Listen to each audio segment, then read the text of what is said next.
જય શ્રી કૃષ્ણ બધાને. તો રીમાએ આજ મારા માટે બનાવી છે ભાખરી. ભાખરી જ છે ને ખાલી? ભાખરી પીઝા બનાવ્યા છે.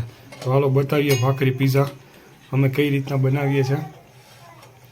ભાખરી અત્યારે ગરમ જ બનાવી છે. એની ઉપર પીઝા સોસ લગાડી દેવાનો. આ ઘરનો જ છે. એની ઉપર વેજીસ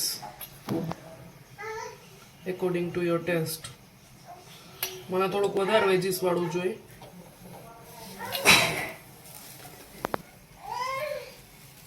વાહ ભાઈ વાહ, ચીઝ સાથે ભાખરી પીઝા. તારા ફેવરેટ છે? કોના? તારા? મારા નહીં, તારા. મારા છે. હાલો આને ઢાંકી દઈને ચીઝ મેલ્ટ થશે. ભાખરી તો આ ભાખરી પીઝા રેડી છે અહીંયા અમારે. અને સામે આંશુબેન પણ અમારે તોફાન કરવામાં રેડી છે સાથે. ને મમ્મી આવી, હાલો ને મમ્મી આવ્યા છે હવે કોડીનારથી અમારે.